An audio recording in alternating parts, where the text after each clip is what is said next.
Ils ont le drapeau d'Israël et des États-Unis comme paillasson? Incroyable cette séquence. Alors que les journalistes de CNews ne pensaient pas qu'ils étaient filmés en direct et qu'ils étaient hors antenne, écoutez les propos qu'ils ont dit sans faire exprès. Ah bah viens, on enchaîne. On verra. On va s'adapter. Franchement, je t'ai dit, Netanyahou, il va nous mettre dedans. Je suis bien, je suis Yes. Tu veux que je fasse 7? Très bien. Je calibre en fonction. Je me suis demandé si ce sujet allait être mis en éclair. On est en direct. Bonsoir à tous. Bonsoir à tous. Et ben voilà, ça arrive. Ce sont les aléas du direct, comme on dit. Ravi de vous retrouver sur l'antenne de CNews. Les journalistes de CNews sont-ils forcés à suivre une ligne éditoriale qui sont contre leurs valeurs? Eux qui défendent l'extrême droite et le gouvernement de Benjamin Netanyahou. Dites-moi ce que vous en pensez en commentaire. Netanyahou rêvait d'un soulèvement populaire en Iran. Résultat, il a des marées humaines criant « Mort à Israël » dans toutes les grandes villes. Tu voulais un régime change, Bibi, t'as réveillé une nation entière.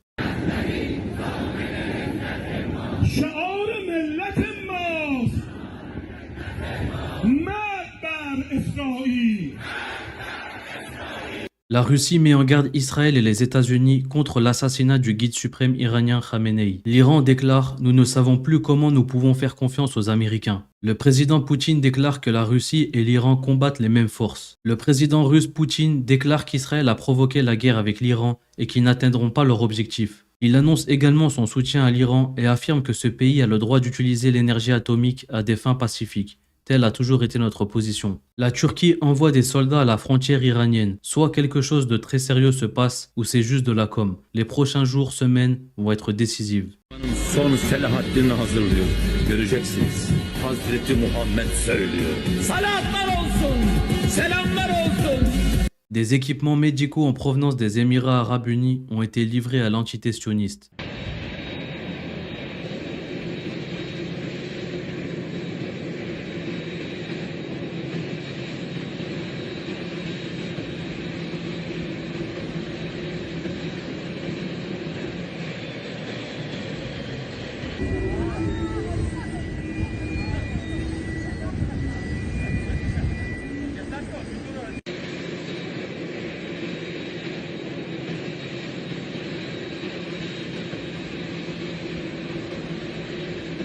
Un Américain s'adresse aux Israéliens. Pourquoi demandez-vous l'aide de l'Amérique? N'êtes-vous pas le peuple élu? Ah, j'oubliais. Vous êtes seulement doué pour bombarder les enfants, les personnes âgées, les hôpitaux et les camps de réfugiés. Alerte, 2 navires de guerre chinois dans le golfe Persique, une présence stratégique au cœur des tensions. 2 navires de guerre chinois, dont un navire de reconnaissance radioélectronique, auraient pénétré dans le golfe Persique, une région stratégique au cœur de l'escalade militaire entre Israël et l'Iran. Ces informations, basées sur des observations satellites, mentionnent spécifiquement les navires 855 et 815A, ce dernier étant un navire de la classe Dongjiao, connu pour ses capacités de surveillance électronique. Ces navires chinois pourraient être liés à une mission de surveillance ou de soutien à l'Iran, allié stratégique de Pékin, face aux pressions militaires israéliennes et à la présence navale croissante des États-Unis. Le navire 815A en particulier est équipé pour suivre des avions, des missiles, guider des frappes et analyser les interférences électromagnétiques, ce qui en fait un outil puissant pour collecter des renseignements en temps réel. Le navire 855, également mentionné, pourrait être un bâtiment de soutien ou une unité de combat complémentaire. Cette combinaison suggère une mission de renseignement plutôt qu'une intervention directe. Un nouveau groupe mystérieux se faisant appeler Cyber Support Front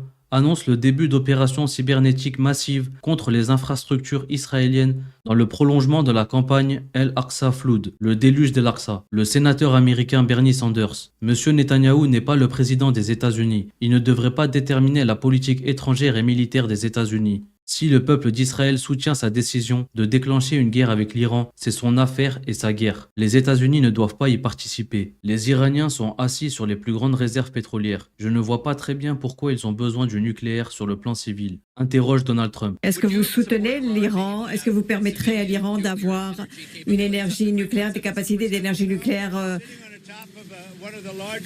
Je dirais que ils sont assis sur les plus grandes réserves pétrolières. Je ne vois pas très bien pourquoi est-ce qu'ils ont besoin de cela sur le plan civil. C'est un des rares pays qui peut dire je veux avoir une certaine quantité, j'en ai besoin pour l'électricité, j'en ai besoin pour l'air conditionné, etc. Non. Lorsque vous êtes assis sur une des plus grandes réserves pétrolières du monde, je pense que c'est un peu difficile de dire que l'on en a besoin. L'Iran est en train de mettre au point des missiles d'une portée de plus de 4000 km, ce qui placerait toutes les capitales de l'Europe à portée de frappe. L'ambassadeur d'Israël à l'ONU s'adresse aux nations européennes lors du Conseil de sécurité. Elle lui demande si elle est fatiguée, elle a dit qu'elles n'en peuvent plus, trop de souffrance. Ceux qui ne partagent pas la souffrance de ces enfants palestiniens, je le dis comme je le pense, vous êtes la honte de l'humanité. Une chaîne espagnole lance une attaque vive contre Netanyahou pour avoir qualifié l'attaque iranienne contre l'hôpital Bir el-Sabah de crime de guerre. La chaîne a indiqué que Netanyahou et le ministre de la Défense ont détruit 94% des hôpitaux de Gaza et décrit ces déclarations comme du sarcasme par quelqu'un qui commet un génocide. La bourse israélienne a perdu 475 milliards de dollars hier après que la bourse de Tel Aviv a été touchée. La bourse d'Israël a chuté de 3% au cours de la journée, perdant près d'un demi-billion de dollars. Les capitaux sont transférés vers d'autres marchés. Je crains que nous nous dirigeons vers une troisième guerre mondiale. Je le dis sans ironie, sans plaisanterie. Говорю без всякой иронии, без шуток. Конечно, очень много конфликтного потенциала, он растет. Ну и у нас под носом, нас это касается напрямую. Конфликт, который мы переживаем на Украине, на этом направлении, то, что происходит на Ближнем Востоке. И, конечно, нас очень беспокоит то, что происходит вокруг ядерных объектов Ирана. L'armée turque est en état d'alerte maximale. Erdogan réaffirme son soutien indéfectible à l'Iran et annonce que la Turquie se prépare à tous les scénarios possibles. Journalistes, vos services de renseignement disent qu'ils n'ont aucune preuve que l'Iran est en train de construire une bombe atomique. Trump qui déclare « Ils ont tort ». Qui a dit ça? Le journaliste qui lui répond « Votre directrice du renseignement national, Tulsi Gabbard ». Et Trump qui répond « Elle a tort ». Donc Trump qui contredit son gouvernement normal. C'est du délire. Émeric Caron qui tweet « Jamais dans l'histoire on a connu de foutage de gueule aussi intergalactique ». En direct, attaque de missiles iraniens. Un hôpital frappé à Bir Shiva. Israël dénonce une grave violation du droit international. C'est vrai que c'est l'hôpital qui se fout de la charité. Émeric Caron qui répond au porte-parole de l'armée israélienne Olivier Rafovitch « Nous ne laisserons pas le régime le plus dangereux au monde obtenir l'arme la plus dangereuse du monde ». Émeric Caron qui lui a répondu « Le régime le plus dangereux au monde actuellement et qui détient déjà illégalement l'arme nucléaire est le régime israélien ». Netanyahou éprouve un moment de panique alors que les débris tombent de la scène de l'attaque.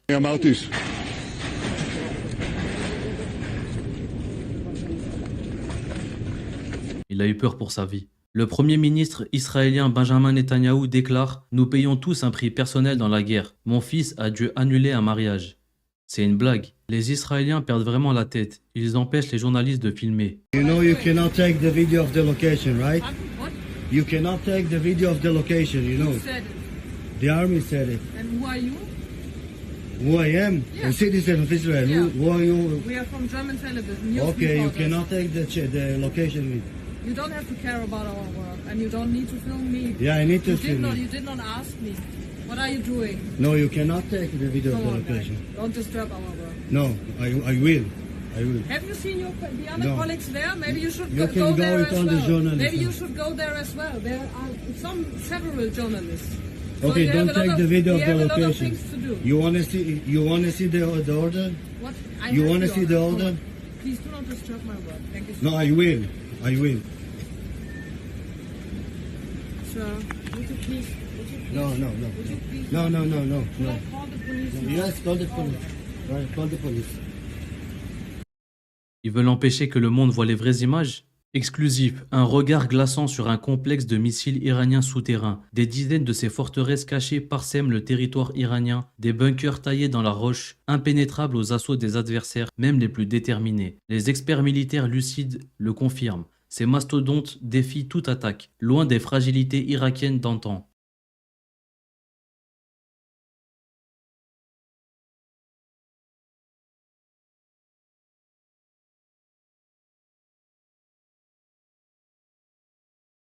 Ils ont le drapeau d'Israël et des États-Unis comme paillasson.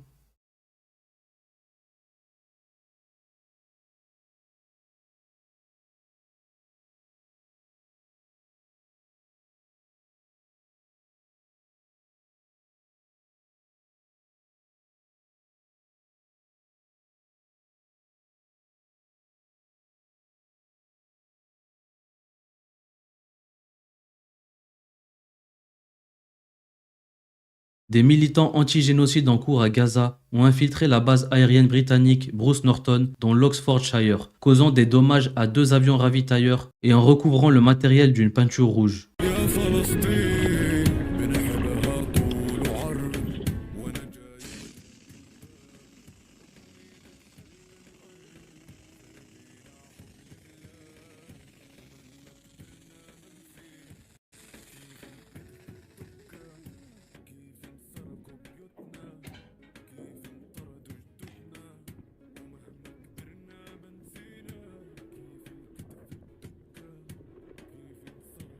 Tiens, un peu de vérité à la télé. Ils font tout pour pousser les Iraniens à la faute. Alors, la faute iranienne, ce serait de bloquer le détroit d'Ormuz, attaquer une base américaine ou occidentale dans la région. Comme hier, ou la mise en scène de l'attaque de l'hôpital hier. La mise en scène. Alors, ce que j'essaie de dire, c'est que la bombe bien est sûr, tombée sur l'hôpital. le missile est tombé sur l'hôpital. Il y a eu ensuite une mise en scène israélienne. Il y a eu des blessés. En termes de communication. Voilà, en termes de communication, pour expliquer que c'était un crime contre l'humanité, que c'était bien là la preuve que l'Iran en fait n'avait aucune espèce d'idée de ce sur quoi il tirait ou ils avaient volontairement tiré sur le. C'était une manière de parler aux Américains au-dessus des Iraniens et au-dessus des Israéliens, une manière d'essayer d'entraîner par ce biais les États-Unis dans l'affaire. Noctis Draven, un ancien combattant pour l'Amérique, tweet « Et maman, papa, grand-mère et grand-père, frères et sœurs, êtes-vous prêts à voir vos proches mourir pour Israël? Bien sûr, nos médias et nos politiciens corrompus vous diront que c'est pour l'Amérique, c'est sûr. Mais ne vous y trompez pas, ils mourront pour Israël, pas pour l'Amérique. Il n'y a pas de menace iranienne pour l'Amérique, tout est pour Israël, comme ça a toujours été le cas. Alors qui est prêt à voir des drapeaux américains pliés? Vous ne voulez pas être antisémite, n'est-ce pas?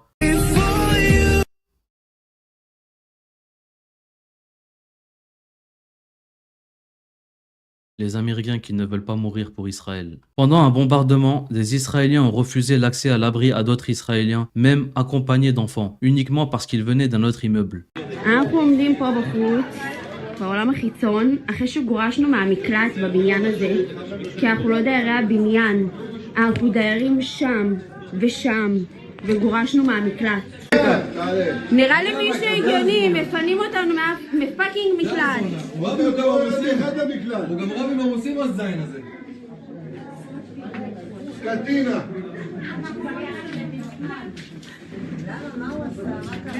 מנהל את העניינים פה. מי זה? מי?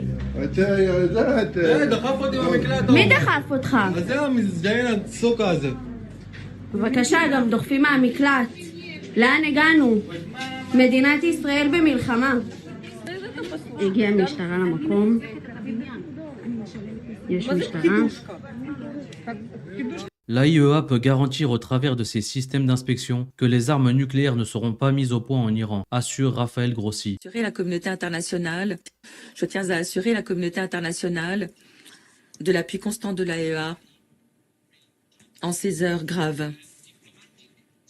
Une solution diplomatique est à portée de main, pour autant que la volonté politique soit là. Des éléments d'un accord ont déjà été débattus. L'AIEA peut garantir, au travers de ce système d'inspection, que les armes nucléaires ne seront pas mises au point en Iran. Elle peut jeter les bases d'un accord au long terme, ramenant la paix et évitant une crise nucléaire au Moyen-Orient. Ne laissons pas passer cette occasion. L'alternative serait un conflit prolongé, une menace qui planerait, menace de prolifération nucléaire, qui, partant du Moyen-Orient, saperait le TNP et le régime de non-prolifération dans son ensemble. Je vous remercie. Vous vous souvenez de cette personne? Eh bien, elle a encore dit les termes. C'est le chieur, les amis. Ça pourrait être la fin d'Israël. Je dis bien, la fin d'Israël. Vous allez me dire, non, c'est l'Iran qui va s'écrouler. Écoutez, pensez ce que vous voulez. L'Iran est capable de faire la guerre pendant des années. Elle l'a déjà fait contre l'Irak. Le peuple est uni. Il ne vit pas comme un millionnaire. Il n'est pas nanti dans le confort. C'est un peuple aguerri. Même si ça fait longtemps qu'il n'a pas fait la guerre. est une grande armée soutenue par de grandes puissances comme la Chine, comme même la Russie, qui aujourd'hui a dit, et Poutine vient de dire, que l'arsenal militaire de l'Iran était intact et qu'ils étaient pleinement opérationnels militairement. Ils n'ont pas été affectés du tout par les attaques israéliennes depuis 5 jours. Rien. Pour lui, et d'après ses renseignements, l'Iran possède toujours son arsenal complet de missiles et peut faire potentiellement extrêmement mal à Israël et même causer sa destruction définitive. C'est pas ce qu'il a dit, mais il a dit qu'il était pleinement opérationnel et que l'Iran n'a même pas demandé d'aide ni à la Chine, ni à personne d'autre. Pour le moment, il gère. Alors vous allez me dire, c'est pas ce qu'on voit sur le terrain, on voit quand même des choses se faire bombarder en Iran, il y a quand même des morts. Oui, il y a des morts. Ah bah il y a plus de morts civiles en Iran qu'en Israël, évidemment, puisque en face, on a une armée génocidaire qui a l'habitude de tuer des civils. D'ailleurs, ils ont fait 140 morts parmi les Gazaouis ces 24 dernières heures. Israël. Vous avez tué 140 personnes civiles, 100% de civils sur les 140 morts, et parmi les 140 morts, au moins 100 enfants. Voilà le bilan d'Israël des dernières 24 heures. Donc ils ont fait des morts déjà parmi les Iraniens, bien sûr. Et donc les Iraniens, aujourd'hui, ne se lâchent plus, ne se contentent plus de tirer sur des installations militaires. Et ça, c'est normal. Ça s'appelle la guerre. Et donc, l'Iran ne s'écroulera pas par les simples bombardements israéliens. Pour que l'Iran tombe, il faut que les États-Unis rentrent dans la danse. C'est un gros problème. Parce que si les États-Unis rentrent dans la danse, la Chine rentre dans la danse, le Pakistan rentre dans la danse, la Corée du Nord rentre dans la danse, et la Russie vient de prévenir les États-Unis de ne surtout pas faire ce genre de conneries. On part dans un Armageddon mondial si jamais les États-Unis et si Trump décident de rejoindre la folie guerrière israélienne. À mon avis, ça n'aura pas lieu. D'abord parce que Trump a toute l'opinion contre lui et contre cette décision d'aller soutenir Israël. Et deuxièmement, parce que Trump n'est pas un va-t-en-guerre, n'est pas quelqu'un qui veut foutre le feu sur la planète, c'est quelqu'un qui est plutôt un pacifiste. Et je pense qu'Israël va se retrouver isolé. Et un Israël isolé ne tiendra pas contre les attaques iraniennes. Ne tiendra pas. Pourquoi ? Parce qu'ils n'ont pas une armée non plus, un effectif exceptionnel. Ils n'ont pas un arsenal inépuisable si les Américains arrêtent de les fournir. Et ils ont un peuple qui est interdit de quitter le territoire, qui est un peuple de gens qui ne sont pas du tout aguerris. Les Israéliens sont des gens qui sont habitués à vivre dans le luxe, dans le confort, et certainement pas de vivre sous les bombes. Ça les amuse probablement de voir Gaza se prendre des bombes et voir les immeubles gazaouis tomber, mais à partir du moment où ça leur arrive à eux, ça les amuse beaucoup moins. Voilà. Et si la situation doit durer, Israël perdra. Israël tombera. Utiliseront-ils alors leur arme nucléaire en dernier recours pour faire taire l'Iran ? C'est possible. C'est possible. Et dans ce cas-là, ça sera leur fin à eux aussi. Ce qui veut dire en clair que l'Iran a aujourd'hui 66% de chance de disparaître. Israël a aujourd'hui 2/3 de chance de disparaître. La première, si les États-Unis ne rentrent pas dans la danse. La deuxième, s'ils utilisent leur arsenal nucléaire pour s'en sortir, ils prendront en retour des bombes nucléaires pakistanaises ou coréennes. Ils sont donc 2 fois plus de chances de perdre cette guerre que l'Iran. Je sais que ça peut paraître dingue, mais moi je regarde tout ce qui se passe à la minute près, et je peux vous dire que selon les déclarations d'un tel ou d'un tel, que ce soit les Russes, les Chinois, les Coréens du Nord, les Pakistanais, et de l'autre côté, je vois Israël qui est soutenu moralement par l'Occident, l'OTAN qui regarde ça quand même de loin, et les États-Unis qui sortent les gros muscles, mais qui peut-être ne pourront jamais rien faire, avec la Grande-Bretagne derrière, le petit toutou. Il est tout à fait possible que Israël se retrouve isolé et finisse par rentrer dans une guerre d'usure qui les mènera à leur perte. Ils ne gagneront pas dans une guerre d'usure de plusieurs années contre l'Iran. C'est impossible. Impossible. Alors mes amis, si j'étais vous, les Israéliens, je commencerais peut-être à y penser et à me dire que je me suis peut-être trompé de cheval et que le Mashiach est peut-être une invention, un Père Noël qui n'existe que dans l'esprit de certains rabbins, hein, qui croient que le Mashiach c'est extraordinaire. Hein, je vais vous mettre un petit extrait. Avant que Mashiach va venir, on va avoir des choses au-delà de la nature. Celui qui a les yeux ouverts, il va voir. Mais celui qui est noyé dans le matériel, éloigné dans ce monde-là, il ne va rien voir. On est en train de vivre l'époque de Mashiach. Alors nos sages disent qu'une fois que Mashiach va venir, la terre, elle va t'écouter. Tu marches dans un champ, et j'ai envie d'un pain, et le pain va sortir. Alors moi je pense que Hachem nous fait goûter ce qui va se passer une fois que Mashiach va venir.